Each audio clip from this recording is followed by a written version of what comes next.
Buenas tardes.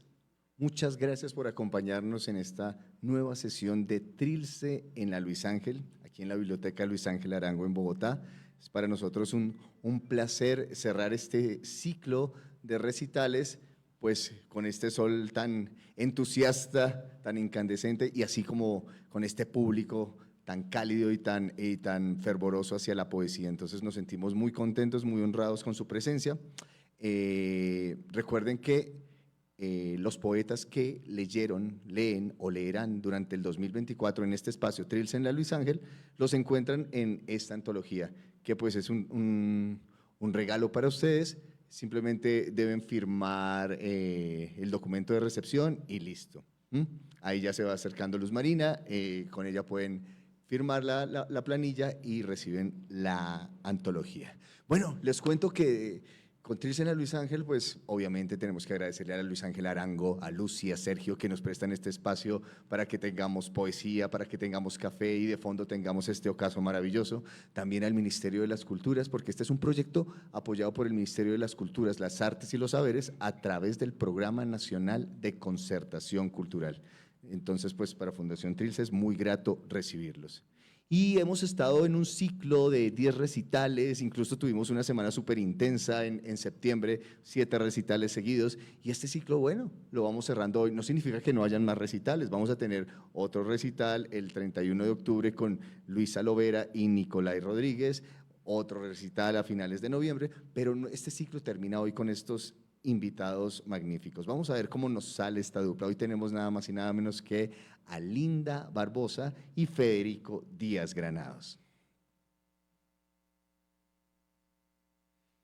Y bueno, les voy a contar brevemente algo de ellos.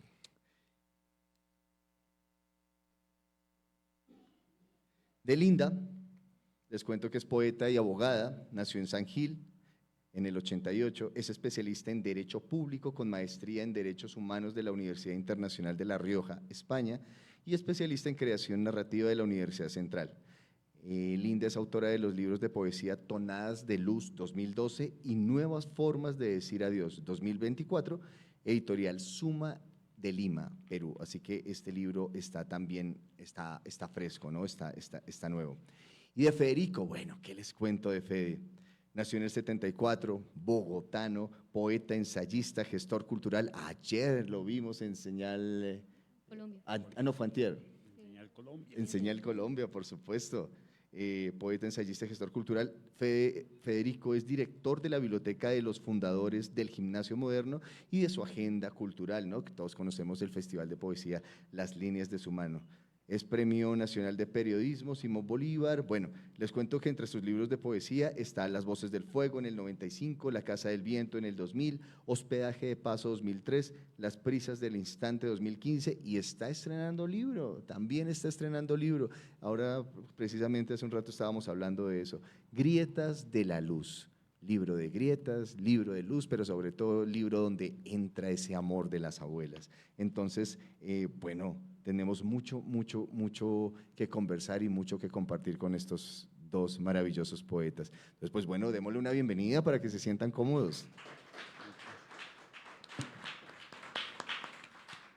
Recuerden que al fondo está nuestra estación de café, agua aromática, en cualquier momento pueden levantarse, tomar y bueno, en fin, y disfrutar de esta poesía y de este ocaso. Entonces, Linda, bienvenida. Ay, muchísimas gracias Alejandro. Es un honor compartir esta velada con ocaso incluido con el maestro. Bueno, Federico Díaz Granados, es un honor para mí estar acá presente, ver tantas caritas conocidas que me están acompañando. Y muy feliz Alejandro, gracias por la invitación, por la confianza en estas nuevas voces. Bueno, te escuchamos. ¿Sí? Bueno, porque para eso venimos, ¿no? Creo que venían por los poemas. Bueno, vamos con Carta de Renuncia. ¿Qué sucede si desisto? Si en la mañana primera presento mi renuncia. Si solo somos olvido en permanente trasegar, ¿por qué insisto en elevar mi nombre? En ocultar la angustia de caminar en círculos, encorvando mi sombra. Soy solo una frágil presencia poética, un escarabajo de piel decorando la ventana. Toda la vida del tamaño de un insecto. Original y copia. Escribir es recobrar la nutritiva expresión de las palabras, retomar el arte de iluminar abismos, escribir sin detenerme en cuestiones retóricas, para salvarme de la opacidad de ser copia en los juzgados, de desgastar mi traje de señora entre frases malolientes, enredadas en cajones. Profesional especializado, grado 16, mi cargo. Responder al llamado de la poesía con la fe ciega del peregrino. Escribir es huir de los correos y del sinsentido burocrático de las horas malgastadas. Escribir para recordar a la que fui, tan ligera aún parecida a lo humano, salpicada de metáforas y de espalda al desencanto, libre de habitar la celda oficinista, decorada con trajes descosidos y uniformes obedientes en tinta apresurada, y ascensores y siniestras barandillas, donde se pasea el orgullo entre membretes y figuras oficiales.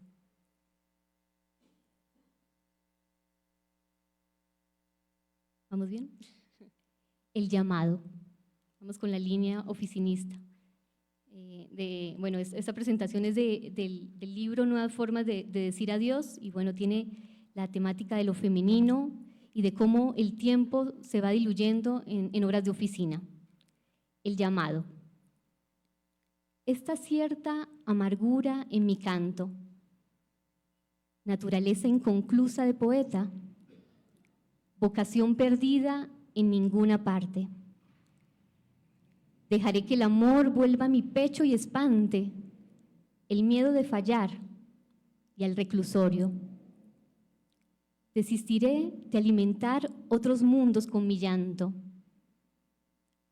de ser sabia que duda en silencio. Mi alma acoge de nuevo el llamado de embellecer el mundo con palabras.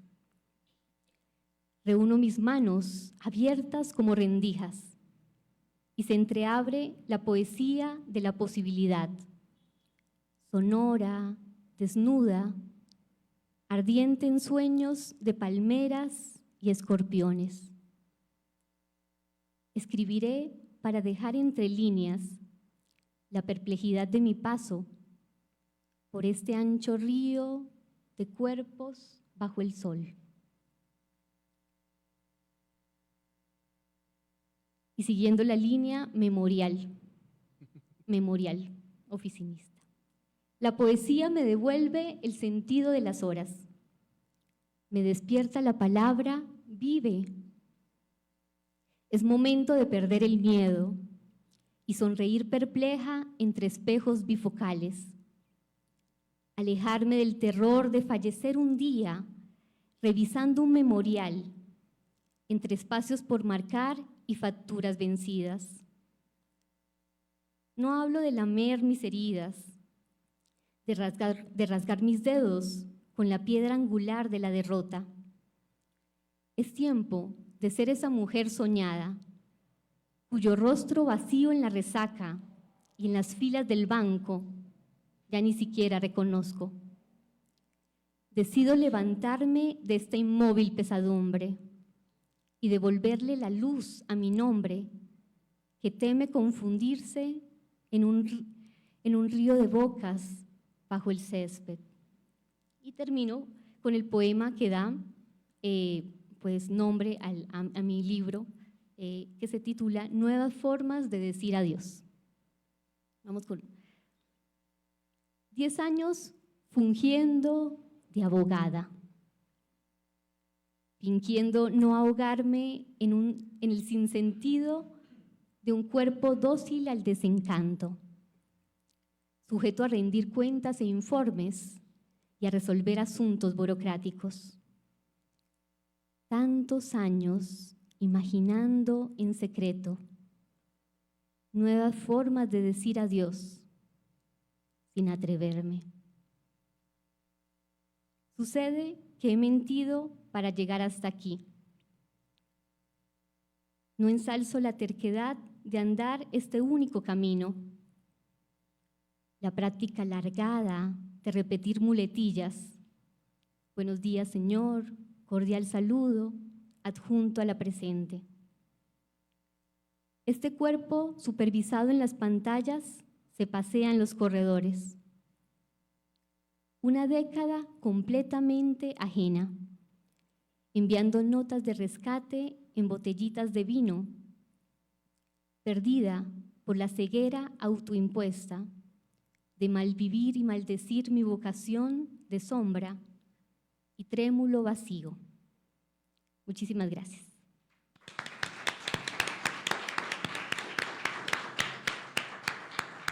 Muchas gracias, Linda, por ese recorrido por pasillos de oficina desde la poesía. Bueno, Federico, bienvenido, hermano. Un honor, un gusto tenerte aquí. Bueno, pues muy buenas tardes para todos, para todas. Qué alegría, Alejo, esta invitación, tantos años de amistad y de complicidad en este camino de la poesía. Y pues estos encuentros no son otra cosa que prolongar esa conversación que hemos iniciado. Y qué alegría, Linda, leer hoy contigo, qué alegría escuchar estos poemas de oficina y de pasillo que me recuerdan esos buenos poetas que hicieron también poemas de oficina y de pasillos, como Rogelio Echavarría, que en el transeúnte pues hay tantos oficinistas, Mario Rivero, me estoy acordando de Mario, cómo estaría de feliz con la poesía de Linda el día de hoy. Voy a leer entonces unos poemas del libro nuevo, del libro que anunciaste, Grietas de la Luz, un libro donde trato de traer de vuelta esas palabras que perdieron las abuelas con el Alzheimer. Al principio solo eran olvidos leves, algunos nombres, el sitio de las cosas y las fechas. Luego vino la pérdida de las llaves y repetir los relatos a la misma hora. Llegó el miedo, algunas pesadillas, cambió mi humor, mi ánimo, y me hice más irritable y celosa con mi pequeño mundo. Tenía la impresión de que todos me robaban el dinero, las joyas o incluso mis nostalgias. Se empezaron a esfumar las palabras y las frases se hicieron más cortas e inconclusas. Comenzaron las caídas, dejaba los grifos de la ducha y el lavamanos abiertos. Era una nueva forma de vivir dentro de mí, de contemplar la caída del agua y la estufa encendida. Me arreglé para ir a ningún lado y volví a ser la niña que dejaba las luces prendidas y el desorden de la ropa en un rincón de la alcoba. Ahora debo aprender nuevamente la vida y a recobrar las horas insalvables y sus reveses. Aprendo otra vez la vida entre desapegos y rostros que huyen. Espero que la hora del silencio me deje ordenar los recuerdos y ponerlos en su puesto, así como ordeno mis gavetas de vez en cuando y vuelvo a guardar las medicinas vencidas, las monturas sin lentes, los bolígrafos sin tinta, todas esas cosas inútiles que acumulo como una promesa de regresar a un momento en el que había luz. La noche era la cumbre de todas mis dudas. Espero tan solo un poco de silencio para quitarle el polvo a los asombros que llenan de terror la celda en la que se convirtió esta vida llena de abandonos y visitas breves. La abuela es un planeta sin órbita que permanece callada en una galaxia lejana, está cerca en la sala o en la alcoba donde ha vivido su vida desde siempre. No recuerda los nombres de sus hijos, ni tampoco retiene las frases que siempre pronunciaba y que eran moneda de cambio en su antiguo mundo. La abuela es un planeta lejano del Sol que da lentas rotaciones y tiene frío, allí está quieta, apagándose, todavía titila intermitente como una bombilla que se ha gastado y deja su última chispa en la algarabía de los nietos que la visten y la pintan como un muñeco de Navidad o Halloween.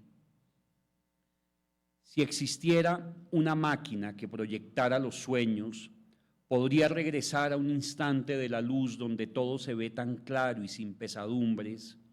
Al despertar se esfuma todo, vuelve la niebla, sabré nombrar en el olvido cada dolor, me desoriento, mi casa tiene otros puntos cardinales, el límite entre el espanto y el silencio, en un tiempo de renuncias y puertas clausuradas, me quitaron los relojes y los espejos para que no me asuste, porque mi tiempo ya no es de almanaques, sino de termómetros y fiebres, no sé atarme los zapatos ni sintonizar la radio, veo en la mesa del comedor que hay muchas fotos, ¿a quién recordaré? ¿A quién olvidaré primero?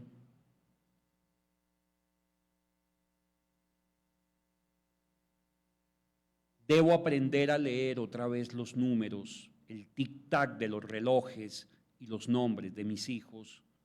Hago planas con esos nombres y con cada una de las letras que usé a lo largo de mis días. Me desprendo del destino, de la fertilidad de los veranos que no volvieron. Temo cada paso en la agonía, donde pierdo la voz y empiezan las renuncias. Me desprendo del destino. Recordar y regresar, sentir la salvación de saberme entre los míos.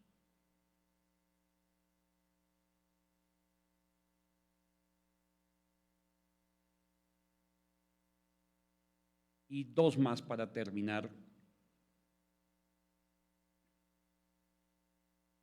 El día en que la llevaron al asilo, no supo que vería sus cosas por última vez. Así se puso su abrigo y agarró su cartera como quien se arregla para ir a una visita. Fue la última mañana en su habitación, entre las cosas acumuladas por 60 años, cruzó la puerta para no volver jamás.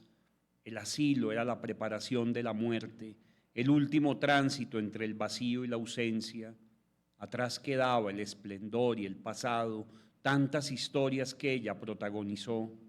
Salió para siempre hacia el asilo y se llevó consigo todos los secretos de la casa y la familia, y se cumplió su profecía de que cuando fuera vieja la llevarían a un manicomio sin ningún remordimiento.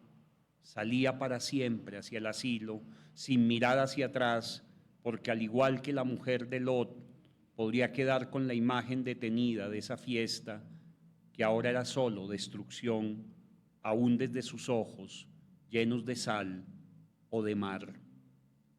Y este último, morir es entrar a una piscina sin haber nadado nunca y ver las estrellas salpicadas entre el brillo del neón mientras escuchas las voces del todos en cámara lenta bajo el agua. Afuera dejo lo transitorio para entrar en la eternidad, porque allí las voces se ahogan y me siento más ligera en el fondo, donde todos los miedos empiezan a nevar en lo profundo. Al fondo no siento el aullido de la casa, ni cómo suena nuestro nombre en otros desiertos. La vida se llena de posdatas prendidas de mi vuelo hasta el otro lado del mar. Allí, al fondo de la piscina nocturna, renuncio a todo aquello que fue la vida, mientras las cenizas se esparcen en el agua. Sé que al perder la memoria, perdí también el miedo a la muerte. Muchas gracias.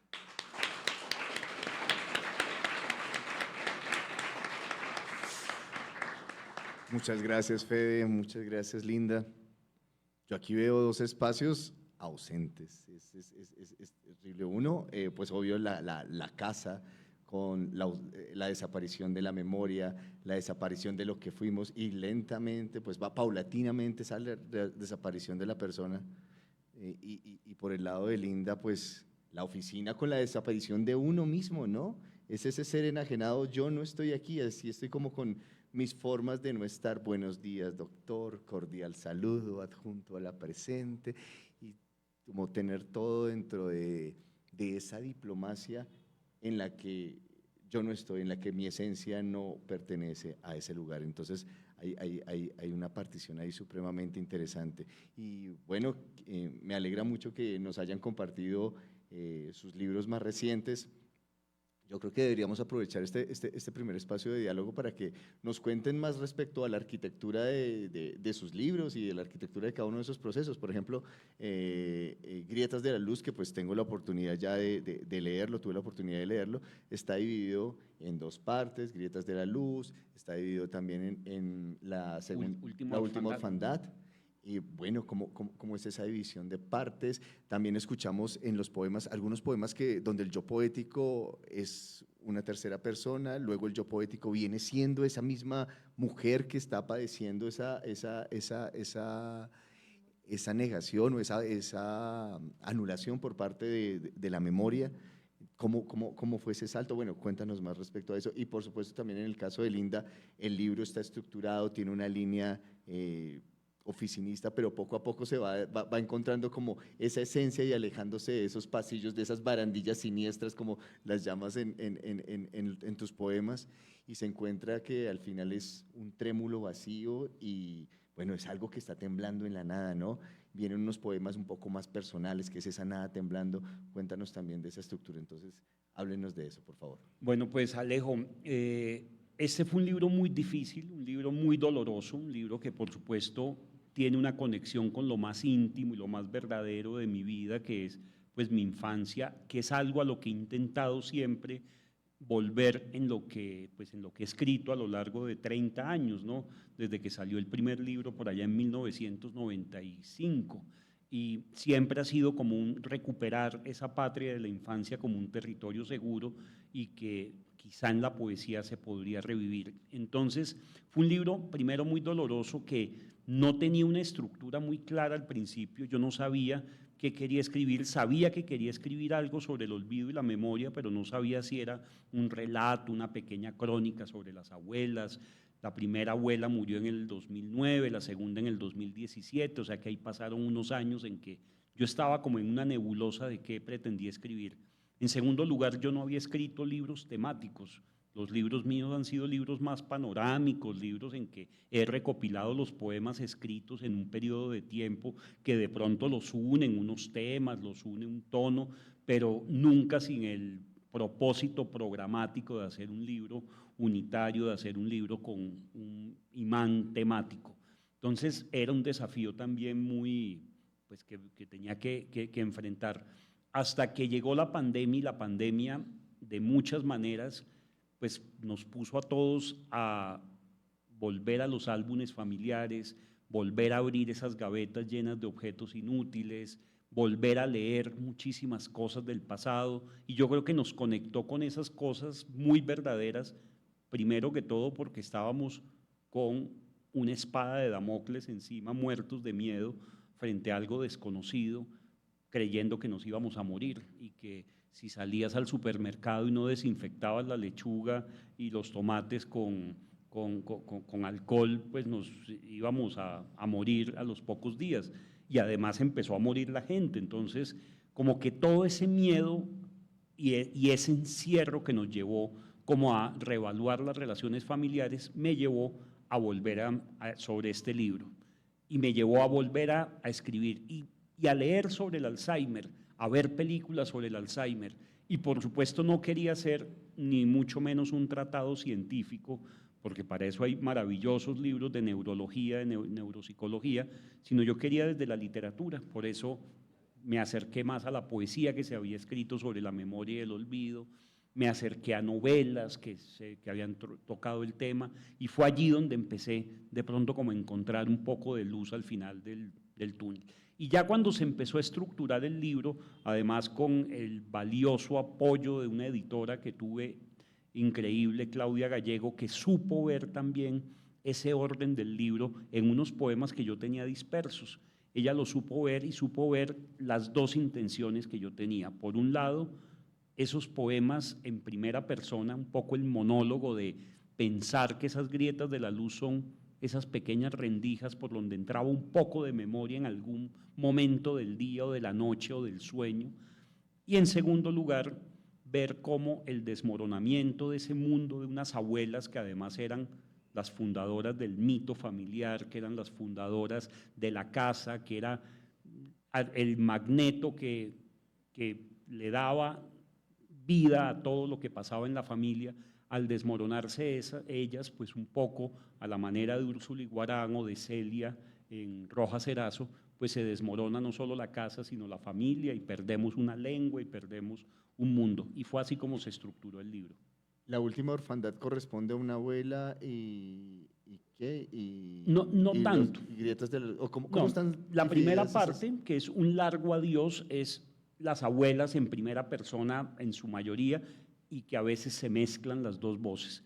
Y la última orfandad es un poco el niño que yo era, pero ya desde la voz en off, que lo he mencionado varias veces, de Kevin Arnold en Los Años Maravillosos, ese niño que está hablando ya desde la voz adulta, desde ese desencanto y desde esa mirada que ya perdió la inocencia de esa infancia, un poco viendo esa última orfandad que es el perder la casa, que es la gran metáfora simbólica del psicoanálisis de la madre, ¿sí? Es perder la casa, es perder la lengua, esa lengua que esas palabras que fueron olvidando las abuelas, y fue ver fragmentarse la familia. La poesía lo que intenta es recoger esos fragmentos y volver a ser un todo con esas astillas que se quebraron al quebrarse la casa, al quebrarse la familia, al quebrarse la memoria.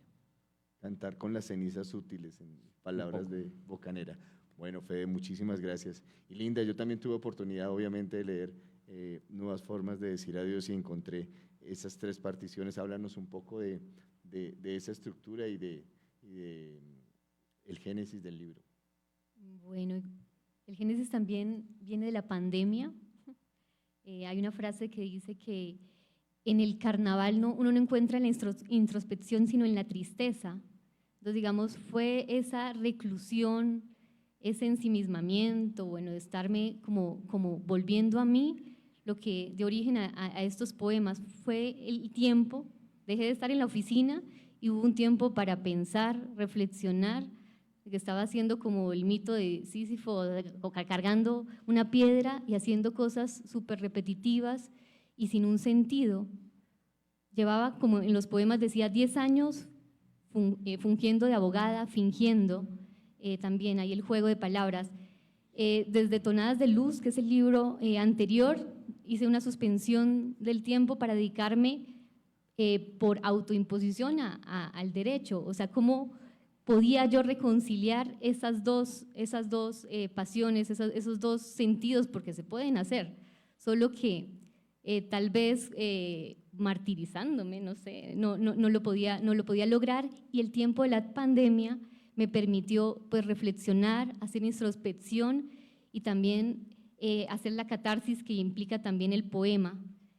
Escribí mucho y luego pequeños, no sé, como brillos o destellos, que es la poesía, encontrar algo de sabiduría en esos poemas, y ese es el origen de Nuevas formas de decir adiós, porque era en secreto, tratando de cómo decir adiós al trabajo, decir adiós a relaciones, a parejas, a fantasmas que están también entremezclados. ¿Se escucha muy fuerte? Que también están entremezclados. Están entremezclados en el libro. El libro contiene reflexiones de lo cotidiano, de la oficina, y de fantasmas del amor. Son poemas desde la introspección y de esa mirada que me originó la pandemia. Y están contenidos en 3 subpartes, que son Nuevas formas de decir adiós, Descifrar el adiós, algo repetitivo, y Cosas que se van.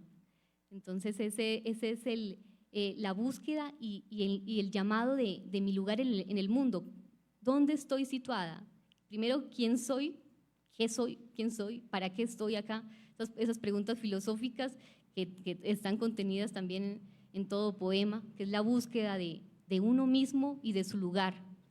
Y de su lugar para también, a través de la poesía, de estas, pues creo que son facultades, esencias, algo con natural a uno, esa música interior que uno tiene, develarla, ser honesta con lo que soy, con lo que quiero ser, y pues ahí es el contenido de estos poemas, que también tuve pues la oportunidad de la edición. Uno cuando escribe, obviamente, escribe un montón, pero viene la parte de la edición, de hacer pues todo,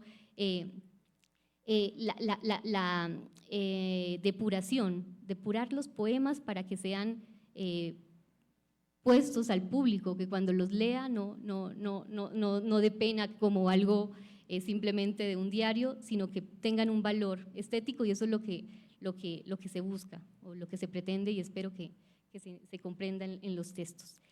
Y esos son el contenido. Nuevas formas de decir adiós, 3 partes para decir adiós a la oficina y a esos amores y fantasmas que uno tiene en su vida. Pero nuevas formas de decir adiós sin atreverme. Atreverme, Sin atreverme, porque sí. también desde lo femenino hay una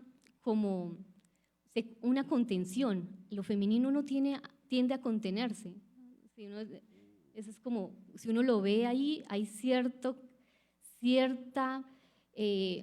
pues no miedo, hay ese miedo de decir la verdad y de confrontarse y de tener pues la valentía de decidir y de actuar. Entonces hay cierta contención en el lenguaje, y pues ahí está la búsqueda de cómo materializarlo en esa idea.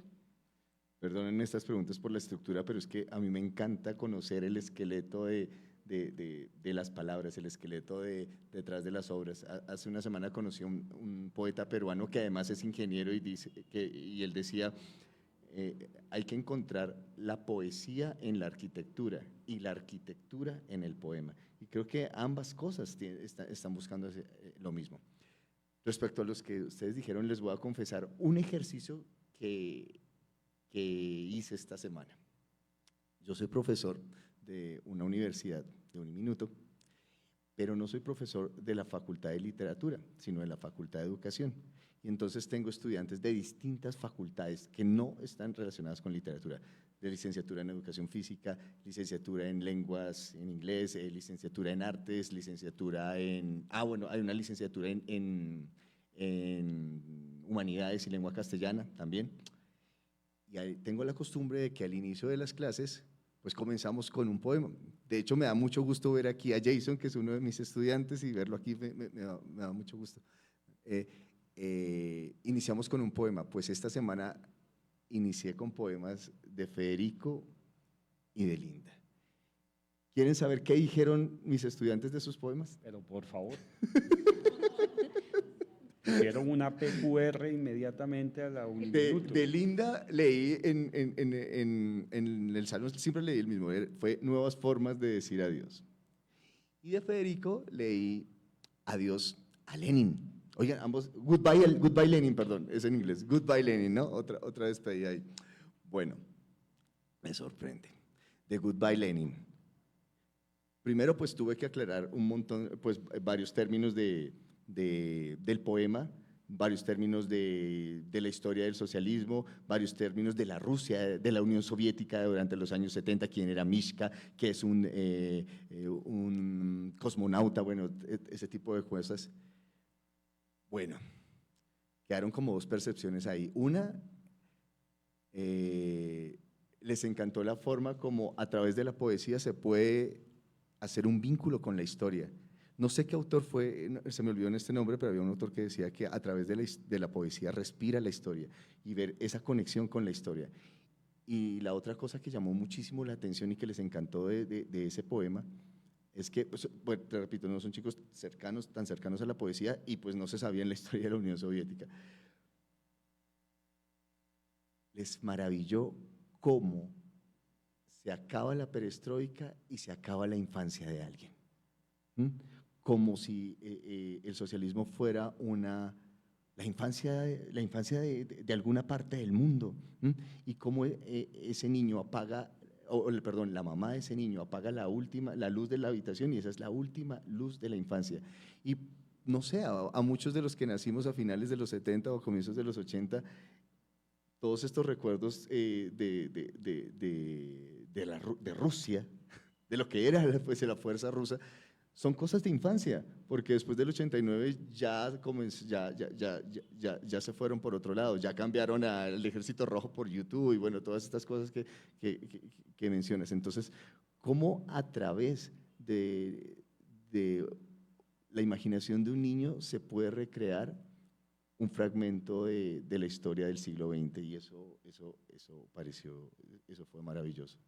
Eso dijeron, les gustó muchísimo. Pues muchas gracias y me emociona mucho además porque es un poema que quiero mucho, ¿no? Es un poema que tiene que ver claramente con el mundo de mi papá, que tiene que ver con esa infancia rodeada de íconos soviéticos, de figuras militantes del Partido Comunista, en fin, pues al punto que cuando sale esa película de Wolfgang Becker en 2001, una cosa así, Goodbye Lenin, pues un poco yo sentí que se estaba repitiendo la historia de mi infancia, que era, pues el apartamento de mi padre es como una pequeña república Sí. democrática alemana Es una embajada. donde ahí no ha pasado Sí. la perestroika y pues de pronto ese mundo que los dos imaginamos, a lo mejor en ese mundo, en ese pequeño apartamento, pues era un mundo perfecto. No era lo que o sea, no se parecía en nada a ese mundo lleno de burocracia, de dictaduras, en fin, que fue lo que se derrumbó, sino que era un mundo perfecto como el que le construyó el pequeño Alexander Kerner a su mamá. Oh, hermosísimo. Y respecto a Linda, ese lo leí en varios salones, uno de ellos fue estudiantes de licenciatura en artes, donde habían muchas chicas. Dijeron, bueno, que se sentían totalmente identificadas con ese tedio y esa negación del ser a la que son llamadas muchas veces las mujeres, no solo, y esto dicho por varias mujeres del salón, no solo en las oficinas, sino en muchos lugares, como que a la mujer se le enseña a, bueno, no le gustó, pero manténgase tranquila, no le gustó, bueno, como que en la casa arreglamos, no le gustó, pero conserve su lugar, ¿sí? Conserve su lugar. Ahora que hablábamos, tú hablabas de poemas de oficina y Mario Rivero, Rogelio Echavarría y bueno, más contemporáneos he visto, hay bastantes. Los poemas de oficina de hombre tienen una carga de rabia, un poco respecto a ese tedio, lo ven como sí, con un poco de amargura, ¿no? Un peso. Aquí las chicas o los estudiantes dijeron que parecía como un oasis, que era una canción, que el poema tenía una métrica y una música muy constante, muy armoniosa, y que el poema en sí parecía un refugio contra el caos que estaba afuera, como que el poema en sí era el mundo de la mujer diciendo, sí estoy sintiendo esto, pero no voy a salirme de mi lugar. En cambio, como que el tedio en los hombres es como más caótico. Exactamente. Tú aquí hablas de despedida, de intención de despedida, de ganas de marcharse, de ganas de dejarlo todo, esa anulación del ser, pero no desde el caos, sino construyendo un oasis armónico desde la música del poeta. Y esto, cuando me dicen este tipo de cosas, pues los estudiantes, hombre, yo me siento también muy afortunado. ¿Qué opinas de lo que dijeron? Yo me siento más halagada que, que digan, que encuentren pues esa música, ¿no? Que es lo que hablábamos, esa música. Son poemas melancólicos, digamos, esos son poemas tristes, son poemas tristes y melancólicos, desde la esencia también femenina, tal vez no tiene ese arrojo y esa fuerza, pero se está construyendo, decir basta, saco aquí mi plantita y me voy, pero es ese ¿qué? Es ese arrojo interno, tal vez, y me encanta que se encuentre, porque vuelvo a decir esto, pues no sé, cuando lo escribí, este poema, contrario a otros poemas que pueden salir así como fragmentos, esto fue un arrojo total, fue catarsis total. Y bueno, dicen de la poesía eso que hay especies como de cantos. Ese canto y esa nueva forma de decir adiós la tenía desde no sé, cada vez que un jefe me da un informe y yo, ay, Dios mío. Desde que entraste al Sí, trabajo. de que entré del trabajo, no, mentiras. O sea, siempre uno va como revisándose y ese canto, si lo tomaron así los estudiantes como un canto, como una elegía de despedida, la tomo con mucho cariño y asombro. Bueno, no sé si alguno de ustedes quiere hacer una pregunta para nuestros invitados. No. Una PQR. Una PQR. Les pasamos el Un formulario para que memorando, hagan la un pregunta. memorando para la pregunta, ¿No? por correo electrónico. Entonces vamos con otra ronda de poemas para ver si se les ocurre una pregunta. ¿Les parece? Listo. Entonces ahora comenzamos. ¿Quién comenzó ahora? ¿Linda? Ahora comenzamos con Fede. Y escuchando a Linda, me estaba recordando a otro poeta, Mario Benedetti. Los primeros poemas de Mario Benedetti eran poemas de la oficina. Era la clase media burócrata de Montevideo, predictadura, y era como ese mundo aparentemente oscuro de las oficinas que empieza a tener una luminosidad gracias a la poesía. Esos poemas de oficina de Benedetti, para quienes desdeñan tanto a Benedetti, yo ando en un beneditismo en estos días. ¿Saben por qué? Se los voy a decir. Es que a veces se ponen de moda como ciertas cosas y ciertas tendencias. Y me gustó mucho lo que le dijo David Mansura a María Paz Gaviria, o sea, como que a veces lo clásico también es innovar, y a veces lo que queremos es romper sin conocer lo clásico. Y pues Benedetti es un poeta que le cantó al amor, a la política, que hizo sonetos cursis, deliberadamente cursis.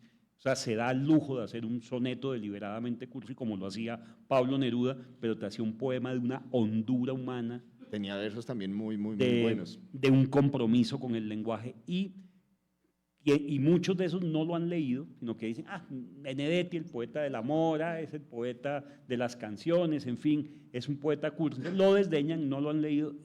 Y el poeta de la oficina, ese poeta de oficina, es un poeta muy cercano a un Nicanor Parra, al que tanto admiran muchos de estos rupturistas, neovanguardistas, malditos y malitos, y la verdad es que ando defendiendo a Benedetti. Le dediqué un programa en la HJUT, estoy feliz, además leyendo los ensayos de Benedetti, estoy leyéndome los cuentos de Benedetti, ese cuento de fútbol puntero izquierdo. Entonces, lean a Benedetti, Inventario, cómprenlo. Es que Benedetti fue la puerta de entrada a la poesía de muchos, y después entran y les da vergüenza la puerta, ¿no? Claro. Les da vergüenza. Sí. Como también los primeros, no, yo ya… está de moda. Decir que no me gusta Benedetti significa que yo tengo está gustos de moda, ¿no? mucho más sofisticados. Pues que bueno, mira, me gustan Neruda, me gusta Benedetti, me gusta, y los poemas de oficina de Benedetti. Seguimos entonces ahora con la segunda parte. Y este poema, hoy especialmente para Laura Castillo, una poeta que quiero mucho, que admiro mucho, y que esta mañana me comentó este poema, entonces hoy va para Laura. El corazón se enfría, esperando un meteorito que se estrelle y que borre cualquier vestigio de vida anterior. Ahora que ya no crecen cúpulas y catedrales, sino en un sol lleno de piedras, que los futuros arqueólogos estudien y escarben buscando fósiles, que exhiban en sus museos allá en millones de años, cuando ya no quede nada de este mundo y sepan que en ese corazón hubo provincias y alguien diga que habitó el cuerpo de alguien que fue feliz, porque encontraron agua salada y traten de descifrar en esa sal la felicidad de un corazón frío, lleno de lágrimas estancadas que se congelaron antes del meteorito. En la historia dirán que fue alegría la tristeza y que el meteorito o asteroide se estrelló contra él para fundar un nuevo planeta que conserva para siempre los fantasmas y ausencias que no se extinguieron en aquella colisión. Dirán que fue tristeza la alegría y que la sal fue por la abundancia de ese tiempo, y pondrán nombre de fiesta a cada una de mis penas. Este otro poema dice: dibujo a mis padres en hojas de cuaderno Sus rostros no aparecen en la yema de mis dedos y me sorprendo de ser un dibujante de viejos mapas que trazan las figuras de los padres, un país imaginario al que siempre llegué, puerto seguro contra los monstruos de ultramar. Luego debía dibujar un mapa del país o el continente y salían de mis dedos los rostros de mis padres, perfectos, inmóviles, como el destino feliz, lejos de naufragios, con sus vistas que advierten por primera vez esas tierras descubiertas, las islas perdidas y los dominios donde nunca más la oscuridad tuvo victoria. Mi partida de bautismo será también el testamento, las líneas del destino que no están en la palma de la mano, sino en los trazos de aquellos mapas con la forma de mis padres, que son la forma de mi vida, que hacen parte de todas mis certezas y lejanas alegrías. Felipe era el arquitecto de la familia. Me explicaba por qué las casas suenan en las noches, crujen a deshoras y esparcen su polvo entre los muebles. Decía que no eran los fantasmas, sino las maderas que se contraen con el calor o el frío y algunas vigas que con el tiempo se van gastando. Yo le decía que las paredes tienen voces y que eran los fantasmas de los primeros propietarios. Él, que hacía maquetas de otras casas, ahora es el fantasma de esta casa que crepita todo el tiempo con su voz, con su risa, con sus chistes. Esta casa que parece hecha de cartón y de balso, cada vez que su recuerdo le da voz al vacío, como una gotera que cae para siempre en el último rincón de la memoria.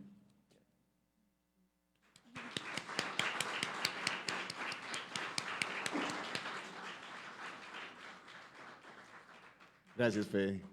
No, Segunda parte, la última orfandad. La misma forma de decir adiós. He llorado tantas veces un adiós que se vuelve sustancia en mí. Es curioso cómo el amor se revela y es solo ruido serpenteante, una larga queja en el fondo de mi mano. Sin ánimo de culpar. Sin ánimo de culpar digo, ¿realmente soy ruinosa pesadumbre? Creí ser cima y solo fui quimera. Un paso fortuito hacia una avenida gris. El desconcierto de un siempre adiós pronunciado. Sucede que elegí sueños ajenos, profesiones anticuadas, y mi voz dejó de entonar su propio canto. Desde entonces, la risa desencajada en el espejo apenas reconoce en las mañanas un llanto repetido. Ligero pestañear. Escribo para liberar mi canto y olvidar que he sido plácida entrega de domingo, reunión de huesos en la tarde, piel de superficie temerosa. Fui en sus ojos un rostro presuroso, un ligero pestañear, cortesana en horas olvidadas, ardiente tempestad sin juramentos, suave, pueril, ausente de quejas, sirviendo con altiva desnudez un par de copas del tamaño de sus manos. Heme aquí de nuevo, ser vivo plantado en la tierra, cadáver recién germinado. Soy desnuda sombra, incansado intento de agradar. Arriba, más arriba de mi boca, se desprende una corriente de versos y voces como costras. Blanca, suave niña. He soñado con elevar mi voz y mis palabras, olvidar mi ser agazapado y triste en esta mueca sobreactuada. Porque he sido blanca, suave y niña, y han roto mis vestidos con navajas, nada permanece conmigo, solo la palabra adiós y desdoblada. Y termino con este poema, Descifrar el adiós. Volver a la poesía, descifrar el adiós como un alumbramiento, profetizar que este amargo desengaño es una breve espera, creer en lo imposible y emerger del espanto al lomo de un pájaro azul. Muchas gracias.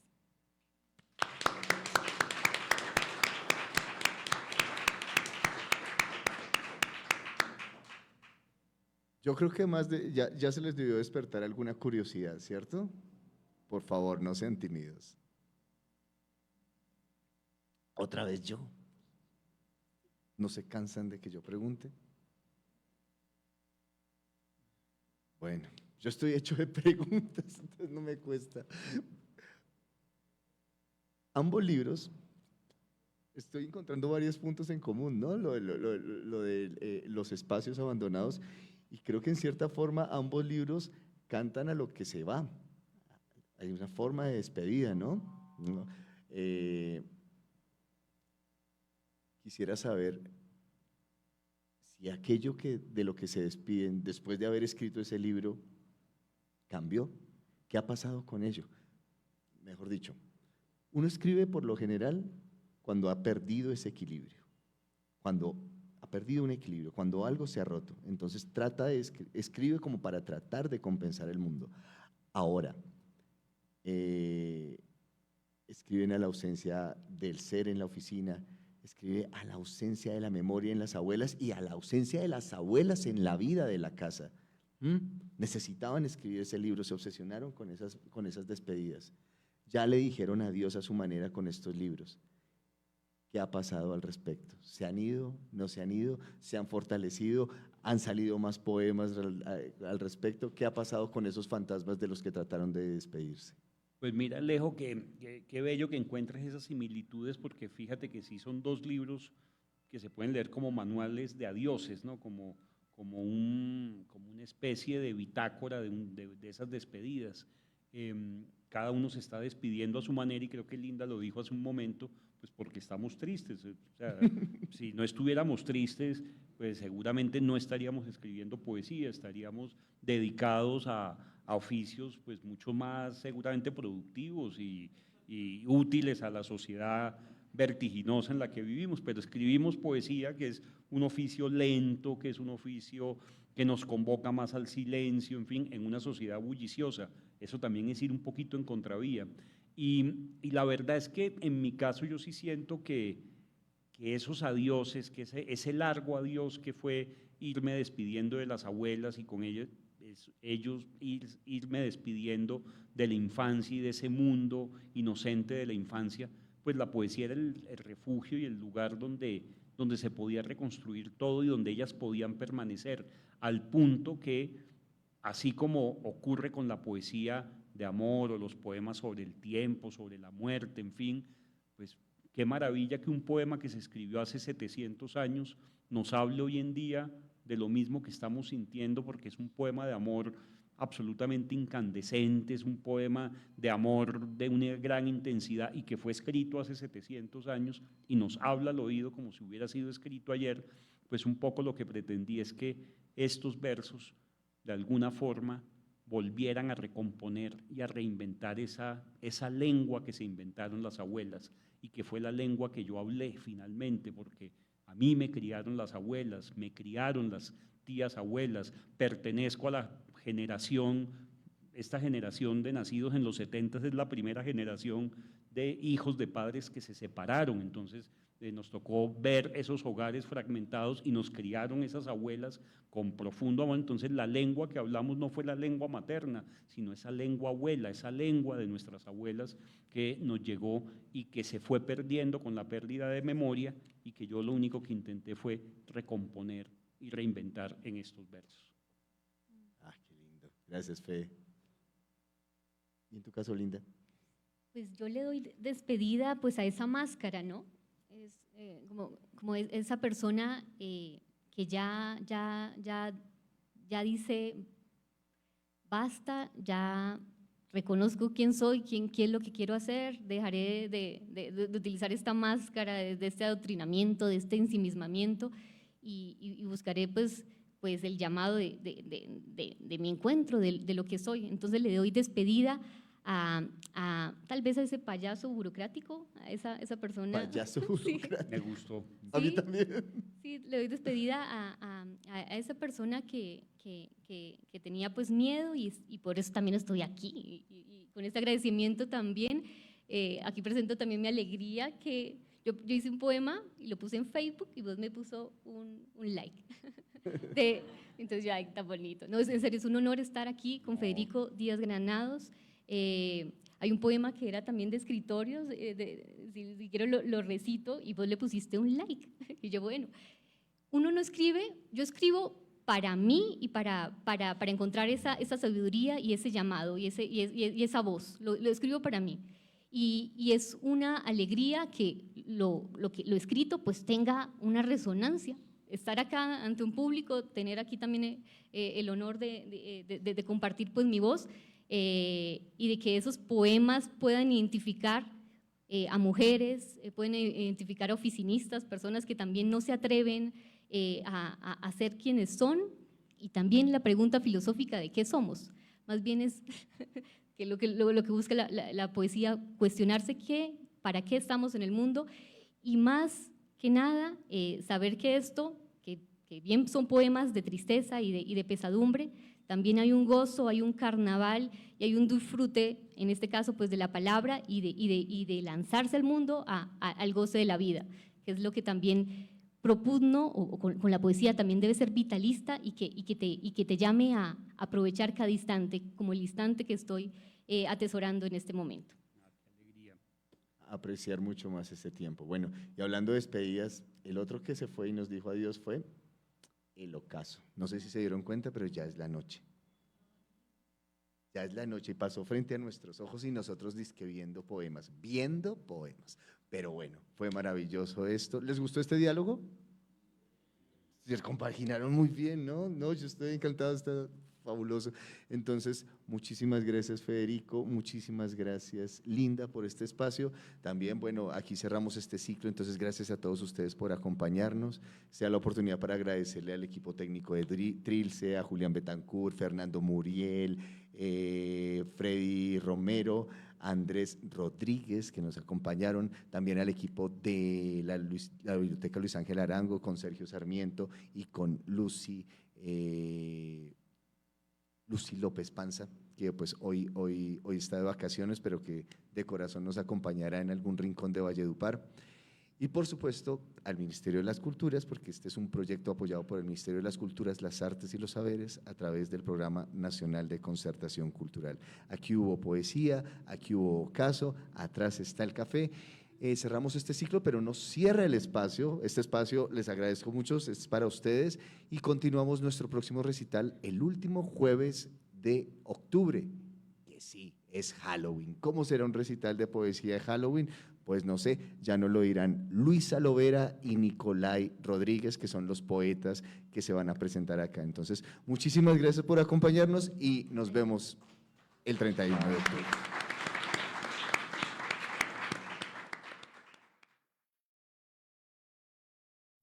Linda Barbosa escribe: Tantos años imaginando en secreto nuevas formas de decir adiós sin atreverme.